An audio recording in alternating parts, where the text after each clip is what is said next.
ഇങ്ങനത്തെ ഒരു സാധനം ഉണ്ട്.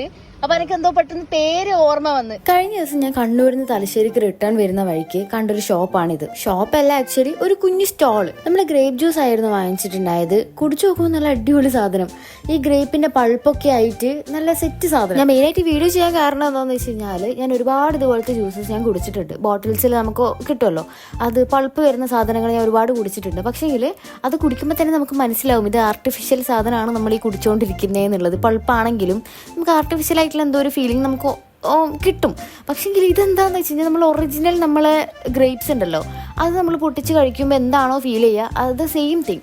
ഇതിൻ്റെ സീഡൊക്കെ കിട്ടും ഇത് കുടിച്ചുകൊണ്ടിരിക്കുമ്പോൾ. പൊതുവേ എനിക്ക് ഗ്രേപ്പ് ജ്യൂസ് ഇഷ്ടമല്ലാത്തൊരു പേഴ്സണാണ്. ബിക്കോസ് എന്താ വെച്ച് കഴിഞ്ഞാൽ ഗ്രേപ്പ് ജ്യൂസ് കുടിച്ചാൽ ഈ ചുണ്ടും നാക്കൊക്കെ ചൊറിയും. പക്ഷേ ഇതിന് അങ്ങനത്തെ പ്രോബ്ലം ഒന്നും ഇല്ല, നമുക്ക് സൂപ്പറായിട്ട് കുടിക്കാൻ പറ്റും. ഇതെനിക്ക് ഇഷ്ടപ്പെട്ടിട്ട് ഞാൻ ഇവരുടെ ബോട്ടിൽസ് അവൈലബിൾ ആണോന്ന് ചോദിച്ചു. പക്ഷേങ്കിൽ നബിദിനവും പിന്നെ ഓണമൊക്കെ അടുപ്പിച്ച് വന്നുകൊണ്ട് സ്റ്റോക്ക് ഔട്ട് ആയി എന്ന് അവൻ പറഞ്ഞത്. ഈ ഒരു സ്റ്റോൾ അവിടെ ഡെയിലി ഉണ്ടാവും എന്നാണ് അവൻ പറഞ്ഞത്. ഇതിന്റെ ലൊക്കേഷൻ വരുന്നത് മുഴപ്പിലങ്ങാട് ഹൈവേന്ന് നമ്മൾ സർവീസ് റോഡ് കയറി കഴിഞ്ഞാൽ റൈറ്റിലേക്ക് ഒരു അണ്ടർപാസ് വരും. നമ്മുടെ ധർമ്മട മീത്തലപീഡിയ മെയിൻ റോഡ് കയറുന്ന ഒരു അണ്ടർപാസ് അതിന്റെ ഉള്ളിലായിട്ടാണ്.